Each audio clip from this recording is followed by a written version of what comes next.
I married the most dangerous man in Africa. It shocked the whole underground world. I was a broke Ugandan college student from a family that lived in real poverty. One day, I met a billionaire South African Mafia arms dealer. He is the kind of man everyone fears. Against all odds, I fell in love, and now we are getting married. This is part 6. If you're new here, I suggest starting the story from the beginning. I woke up feeling wrong, not exactly sick, just not right. Like the world was moving normally, and I was lagging behind it by a small second. Nauseous, very tired. My stomach doing these small, stubborn flips that refused to stop. I told myself it was the beans from yesterday, or studying late into the night, or stress. Exams were coming. I hadn't been sleeping well. But the truth, the quiet one pulling at me from inside, I wasn't ready to call it out yet. I sat on the edge of my narrow hostel bed, rested my hands lightly on my stomach, feeling it twist in waves I couldn't control. The weak smell of reheated beans was still in the room from last night. I could taste coffee in my mouth, even though I hadn't taken any yet. I turned my head toward the calendar on the wall. I traced the dates slowly with my finger. The numbers were clear. I counted again, then again, then again. It was late. I tried to breathe through it, tried to tell myself it was nothing. Stress, exams, poor eating, the beans. Yes, the beans. Maybe it was just the beans. Maybe I was imagining things. Maybe I was thinking too much. I stood up slowly, walked to the small bathroom, pressed my palms flat on the cold sink, and stared at the mirror. My reflection looked the same. But my eyes, they were not. A bit empty. Like I had already started carrying something heavy I wasn't ready to call by name. I stretched my hands, turned my fingers. Nothing. Everything felt normal. I looked toward my roommates' beds across the room. One had already gone for class. The other was still buried under blankets, earphones on. If anyone noticed anything, they would start asking questions I wasn't ready to answer. I touched my stomach again. It felt tight, uncomfortable. I whispered to myself, maybe it's just late, nothing serious. I went back and sat on the bed. The mattress spring made a small creaking sound. My phone was on the small table beside me, vibrating with messages I didn't feel like opening. I picked it up anyway, scrolled through texts I could reply to later with a simple, I'll catch up later. Polite. Normal. Easy to disappear. The nausea stayed. I could feel it in my stomach, curling quietly, refusing to go away. I tried to ignore it, forced it down. Turned my attention to the class notes spread on the desk. I read one line, skimmed another. My eyes were moving, but my mind was far. Counting, calculating, tracing. Time was running ahead of me, and I wasn't ready to run after it. The next day, I woke up before sunrise. The light in my room was still weak and thin. My phone vibrated somewhere under my pillow. I ignored it. The first thing I did was check the calendar again. I ran my finger over the boxes, like maybe this time something would change. Nothing had changed. The same number of days I had been staring at for almost a week. Maybe it's nothing. Maybe by tomorrow everything will be okay. Breakfast in the hostel mess felt automatic. The porridge tasted flat, even though I usually liked it. Every smell made me uneasy. The frying oil from the kitchen, the perfume from the girl sitting next to me. I pretended to be deep in my notes. But my pen just hovered there, tapping lightly on the paper. I wasn't writing. I was counting how long I could sit there without anyone noticing that something was wrong. By the time my first lecture began, my concentration was completely gone. I looked at the whiteboard, listened as the lecturer went on about economic models. But the words didn't enter my head.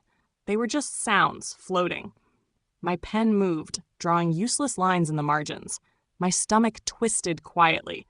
Everyone around me was writing seriously. I felt jealous. Jealous of how normal they looked. I kept my head down, pretended to copy notes, but my mind was somewhere else, following a timeline I didn't want to face. A friend waved at me from a row behind. I smiled weakly. "I'll catch up later," I said softly.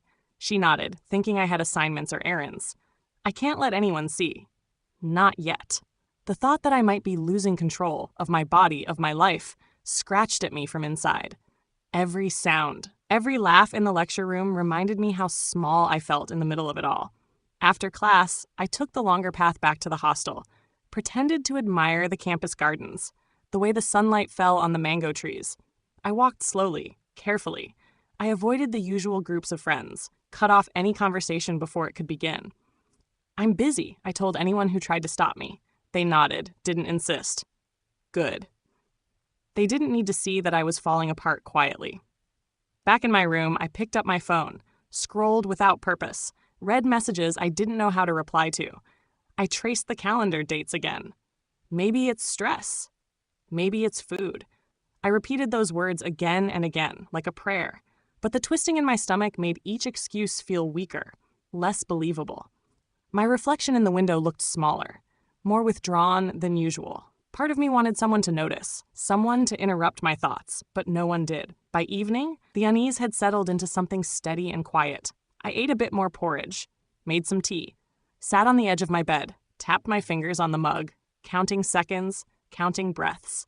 Every sound outside, the laughter of students, a car horn, the soft hiss of cooking fires, felt like proof of a world moving on without me. I can't let anyone see that I'm panicking. Maybe tomorrow it will be fine, or maybe it won't. I barely slept that night.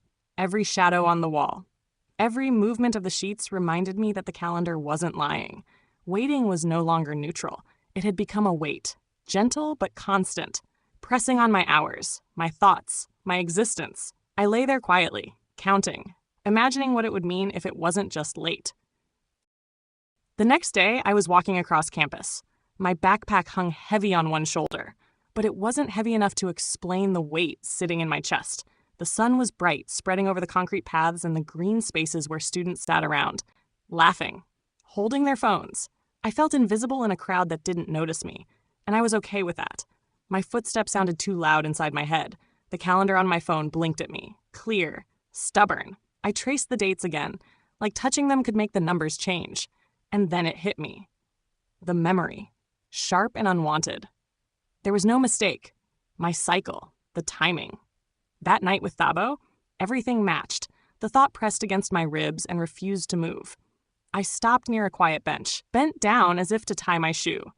Kept adjusting the strap until my fingers felt numb. I swallowed. The taste of coffee stayed in my mouth. Bitter, metallic, empty. I felt the movement in my stomach. Not exactly nausea, just a low, steady shaking that made my shoulders tense. My hands were damp. Playing with the zipper of my bag, running along its edges like the answers might be hidden inside. I imagined telling Thabo first. The words shaped themselves in my head. I think I'm pregnant. And the look on his face, not shock, not anger, not happiness, but that quiet, careful fear. And when I thought of my mother, her disappointment would be heavier than anything I could carry right now. Silence, their faces fixed in judgment, and me, still standing alone. I dropped my head into my hands for a moment. The sounds of campus went dull, even though the laughter and talking didn't stop. My chest tightened, my breathing stayed shallow. The kind that makes your heart race but no one notices. I sat down properly, pulled my knees close, made myself smaller. People passed by, skirts brushing, shoes squeaking on the path. I smiled quickly at someone who greeted me. Normal, just a shadow of who I usually was. No one could see the truth shaking behind my eyes. I went over the timing in my head again, slowly this time, no longer trying to deny it. This wasn't stress. It wasn't bad food or too much coffee. It wasn't my mind playing tricks on me. The quiet panic pushed from inside. Constant. I might be pregnant. I needed a test. I held the small white box against my chest longer than I should have. In the hostel shop, it had looked so normal, just another hygiene item, something ordinary to drop into a basket. But as I walked back to my room, the weight of it pressed against me, like a stone I had been carrying while pretending it wasn't there. I slipped the box into the side pocket of my bag, under my textbooks. Under the sketchpad I no longer opened. If anyone saw it, they would know. I pushed the thought away. Told myself I was exaggerating. That maybe the nausea, the delay, the strange heaviness were all just coincidences. The bathroom door clicked shut behind me.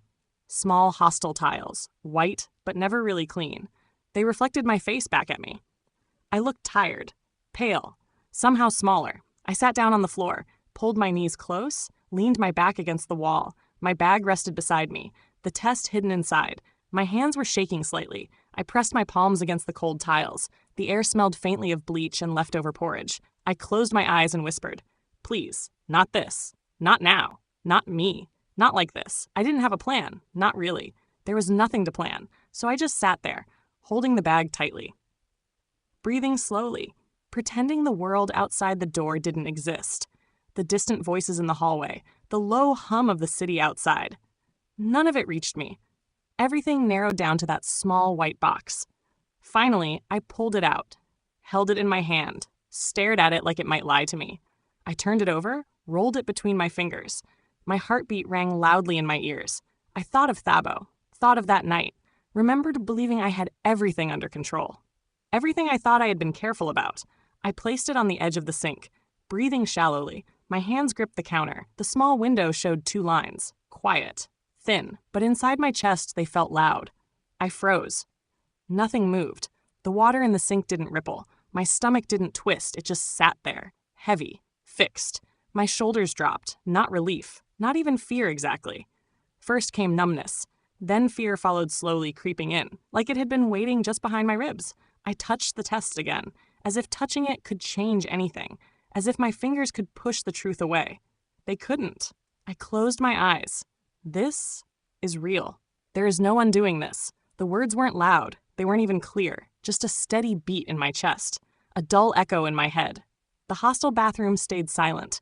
The walls didn't shake. I didn't scream. I just sat there, holding the test, waiting for something else to happen. Nothing happened. I didn't move. I didn't cry. I didn't pray. I just stayed there. Let it sink in. Let the silence sit with me. Let the weight settle. Alone with me and my secret. A truth too heavy for anyone else to carry yet. I went to the clinic. I sat in the waiting area. My hands were tight around the strap of my bag. I listened to the quiet coughing, the low murmur of people talking. The plastic chair felt hard under my thighs. Colder than I expected. I shifted once. Then forced myself to stay still. My stomach had been twisting since I entered the clinic. Now it felt sharper, like a warning. I kept telling myself it was just a normal checkup, just to be sure. But the heavy feeling in my chest said otherwise. The nurse called the next name. It wasn't mine. I stayed seated, quiet, letting my heartbeat count the seconds I couldn't take back.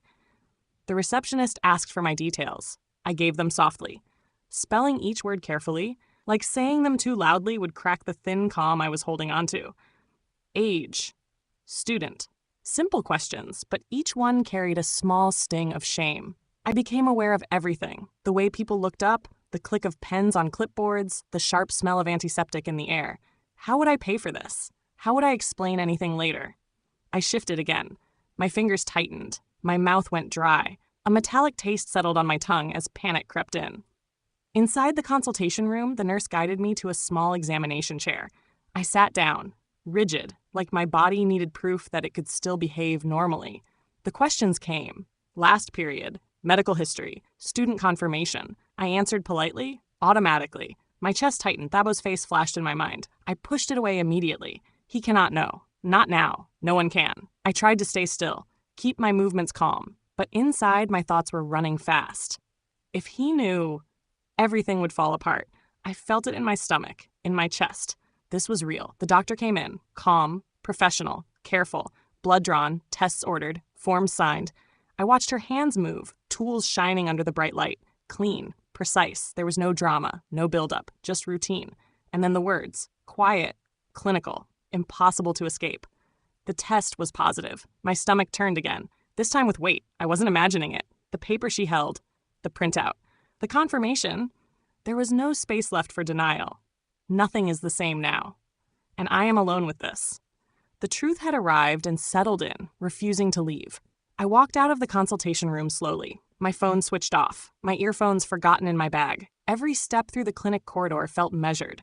I avoided looking at anyone. Other patients, the reception desk, the cleaner passing by. Outside the room, life went on.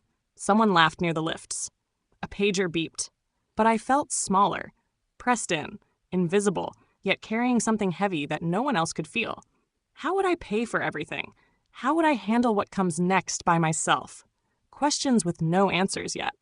When I stepped outside, the sun felt too harsh. I walked carefully toward the hostel. Small steps, bag heavy on my shoulder, breathing shallow. The city sounds were loud but far away, like they were passing through a wall inside my head. Nothing had changed in the streets, or the people, or the air, but everything had changed inside me. I had to stay strong. I had to face this alone. And as the wind brushed my face, bringing dust, exhaust, and the smell of late cooking, I understood. I can't hide from reality anymore. I didn't know it would feel so permanent. I walked slowly, feeling every step echo inside my chest. The campus was busy around me, students moving in groups, voices bouncing off the concrete buildings, the sun beating hard against my back, but none of it touched me. I didn't look at anyone. I held the strap of my bag tightly in my hand, twisting it again and again until the leather folded under my fingers. My thoughts were far away. Him. Not Thabo, the boy who used to make me laugh, who kissed me behind the library, not the one who whispered promises I thought I wanted to hear. The man I saw now was different, smaller somehow, harder, tied to something I could no longer ignore. The father.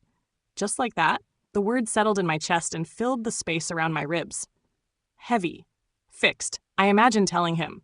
The picture came without warning. His face, the surprise, the irritation hiding beneath his calm voice, the uncomfortable silence that would come after. I saw him struggling to find the right words. No hug, no relief, only duty, only consequences. My chest tightened. I swallowed. My mouth was dry, like it had been all day. My stomach twisted. Low, constant. If I told him, everything would change. Everything we had would crack.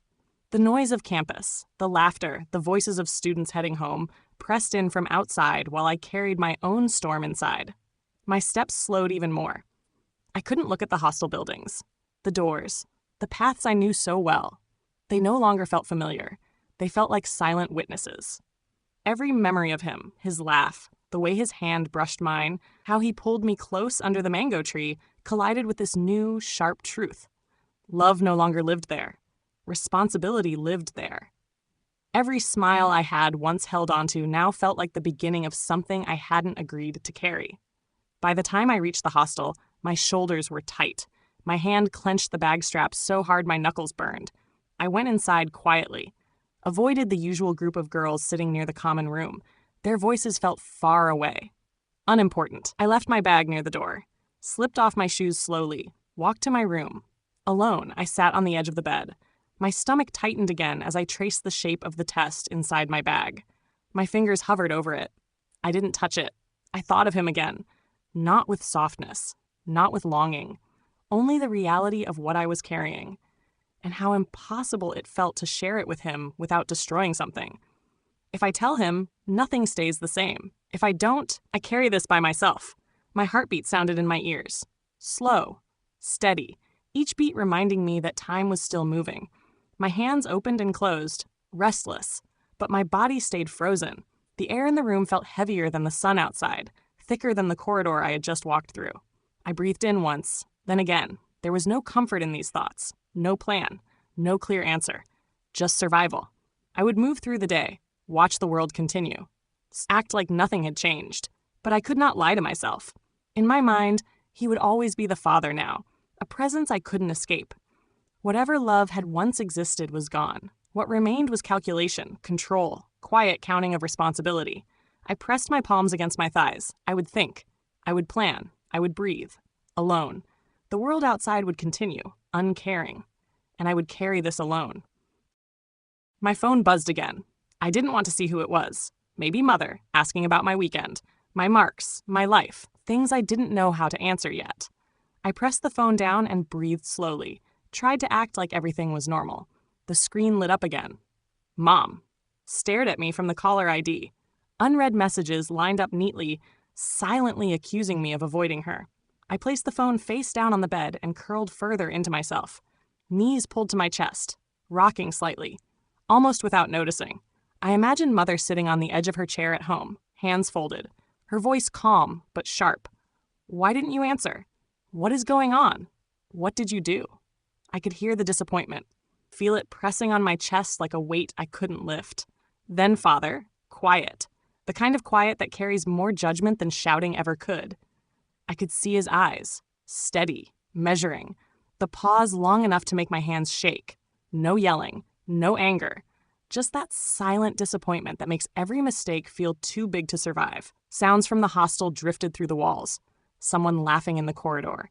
A pan clanging in the kitchen. A motorcycle coughing to life outside. Life continued. No one noticed me shrinking further into myself, hiding in the corner of the room.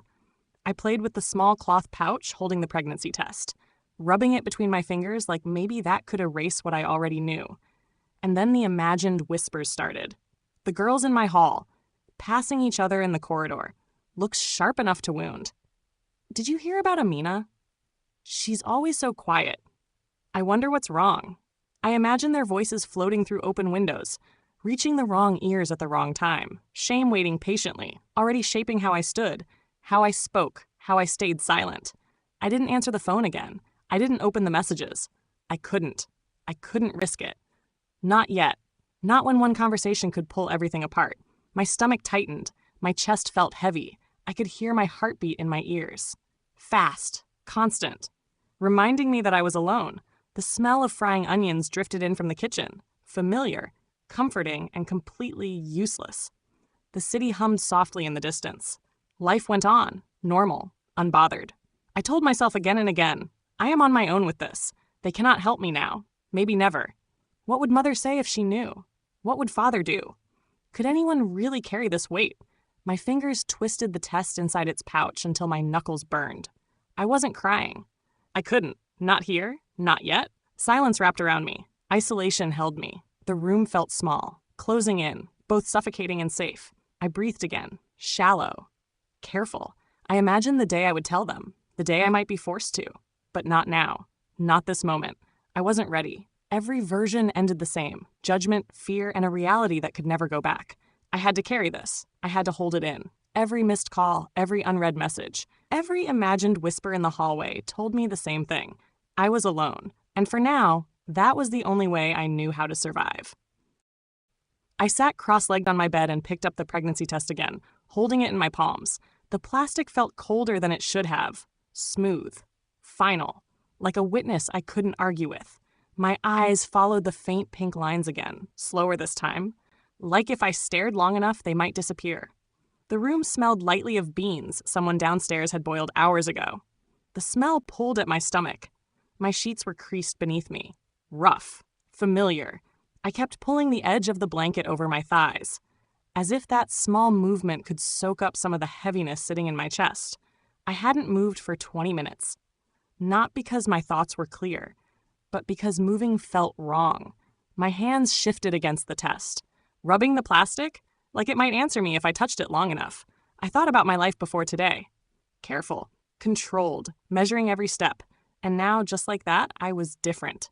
I kept saying it quietly to myself. I was careful. Now I'm different. The words had no stop, no pause, just a slow sinking understanding. I opened my notebook, the pages empty and waiting. I wrote one sentence and stopped, looked at it, rubbed it out, tried again. The ink smeared under my fingers. Every time I tried to put words on the page, they broke apart.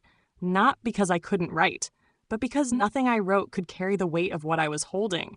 I wanted to write the truth, but it felt like burning a map I wasn't ready to follow.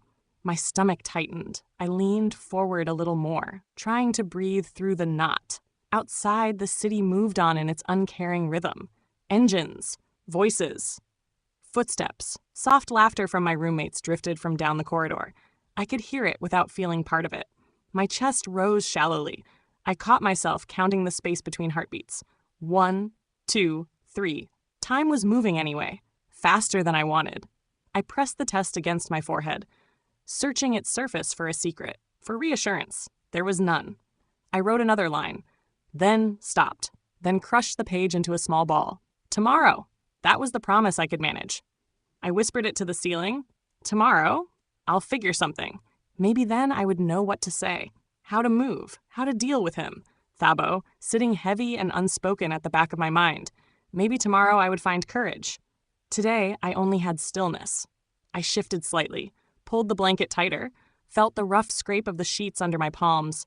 My mouth was dry, coffee sitting like dust at the back of my throat. I closed my eyes and let the sounds of the room fall around me. A boda honking far away, chairs scraping in another room, wind whistling softly against the barred windows. Everything continued. Everything normal. Everything unaware. And I was not. I was sitting here with a secret no one else could touch. A truth no one else could carry. I traced the edges of the test one last time, then placed it on the floor beside my bed. I didn't move, didn't speak, didn't decide. I just sat, counting, thinking, holding the weight of something permanent. I'm not ready for this, am I? I whispered it into the mattress, but tomorrow I'll figure something. And beneath that quiet promise, a small urgency pulsed. Time was moving. I could feel it. Persistent, teasing. I could delay. I could pretend it wasn't real. But the truth had already settled inside my body. It had made itself at home. I couldn't put this off forever. I closed my eyes again and let the silence press in. I sat on the chair in my room, phone in my hand, staring at the screen like it had done something to me. Nothing. No call. No message. Not even that small sign to show he had read what I sent. I knew he could be busy. Or maybe he didn't know. But it didn't change anything. My chest kept squeezing. Breathing short. Fingers tapping against the side of the mattress. Time was moving. It didn't care about exams, or assignments, or the fact that I hadn't slept well in days. It just moved. And so did he. Living his life, not knowing that something was slowly breaking apart in the room I was sitting in. I scrolled through my messages again, that useless hope rising every time. Nothing new. Just yesterday's text sitting there, quiet and cold. See you tomorrow? See me. He didn't know. He couldn't know yet, and I couldn't tell him. Not like this. Not when the truth, my truth, felt heavy enough to crush me if I said it out loud. My stomach twisted. Not hunger, not cold coffee, but the knowing. The connection had already formed. He was somewhere. Breathing. Moving. Unaware. And me, I was here. Walking back and forth. Tapping. Counting heartbeats that sounded too loud inside my head. I stood up. Walked from the bed to the window. Outside, campus life went on. Students laughing in groups I no longer felt part of. A bicycle passing, its chain rattling. A vendor shouting. I felt unseen. Small. Like I could disappear and no one would notice. And yet, tied. In my mind. In my heart. I was already wrapped around him. Not as his girlfriend. Not just as someone he cared for. But as the mother of something he didn't know about yet. A responsibility hanging over both of us before we had words for it. I pressed my fingers against the glass, tracing the dampness, pretending the weight could pass into the cold. I went back to the bed and sat down heavily. Phone still in my hand. Every vibration I imagined made my heart jump and sink again. Every second stretching too long. My mouth was dry. I hadn't eaten. I couldn't even remember drinking coffee. Nothing felt real except the ticking clock somewhere and my pulse pounding in my ears. If I waited, if I stayed quiet, it wouldn't disappear. It would only grow. Quietly. Patiently. I had to choose. Soon. But I didn't know how. I didn't know if he would understand, and I didn't know if I could say it right, or if saying it would break whatever was still holding us together. I pulled my knees up to my chest, rocking slightly, breathing shallow. My hands gripped the sheets until the fabric dug into my palms. Quiet panic, tight urgency. I played the conversation in my head again and again, every version ending badly. My fingers left the sheets and hovered over the phone, wanting to type something, anything, to test the connection, to see if he felt it too. But I didn't. I couldn't. Silence had its own strength, and right now it was the only thing keeping me steady. Minutes passed, or seconds. I couldn't tell anymore. Voices from the hostel, footsteps outside my door, laughter far away, someone boiling water, a kettle whistling. Normal life. My body wanted to move. But I stayed small, still, holding the truth inside. The connection didn't loosen. It pulled tighter. And I understood, clearly now, that no matter what, I couldn't keep this locked inside my head forever. Time was moving. I couldn't stop it. I couldn't rewind it. I couldn't pretend. Soon, I would have to do something. And he still didn't know. I pressed the phone to my chest, my heart racing, my stomach tight, my thoughts going in circles. I whispered, just to myself, I can't keep this alone soon. I will have to act. I sat again on the edge of my bed, holding the pregnancy test between my fingers. That small white stick felt heavier than any textbook I had ever carried. I didn't move. I didn't want to. The room smelled of dust and the cold coffee I hadn't managed to drink that morning. Every sound outside, the low hum of the city, a door slamming somewhere down the corridor, felt like it belonged to a different life. Mine had already shifted. I was just waiting for the world to catch up. I turned the test over in my hands, staring at the two lines like I needed to study them. like I needed to carve them into my memory so the truth would sink in properly. I had known in my head for hours. I had counted days, checked dates, replayed that night in my mind so many times I had lost count. But holding it here in this quiet room made it final. There was no pretending now. I couldn't undo it. Not for Thabo, not for my mother, not even for myself. I pressed the edge of the stick lightly against my lips. It meant nothing. Still, my shoulders tightened. I hadn't cried. I hadn't shouted. There was no relief. There wouldn't be. Only this slow settling of reality. Cold, heavy, refusing to move. My stomach twisted once, then again. I stayed still. Somewhere, a clock ticked. Each second reminding me that time didn't stop for anyone. I would have to move at some point. I would have to act. I imagined telling Thabo again. The words didn't even make it past my chest. His face formed in my mind. Quiet, maybe shocked, maybe angry. I couldn't picture that conversation ending well. I couldn't picture it without one of us breaking. And my parents. My mother's voice. Disappointed, sharp, cutting even without raising it. My father? Silent. The kind of silence that judged harder than words. I stayed where I was, listening to the world outside, feeling my heart beating steadily but too loudly in my chest. This secret weighed more than any bag I had ever carried across campus, more than the books I dragged between lecture halls, more than the hunger I sometimes learned to ignore. I was alone with it. Completely. No one knew. No one could know yet. My fingers tightened around the test. I thought about tomorrow, then the next day, then the one after. All of it collapsing into one long line of choices I wasn't ready to face. The consequences were clear. The responsibility was mine. The truth was mine. I would carry it until I had to speak, until I could no longer keep it inside. I took a slow breath, letting my shoulders drop just a little, and I said it to myself quietly, like saying it would make it settle into my bones. I can't keep this to myself.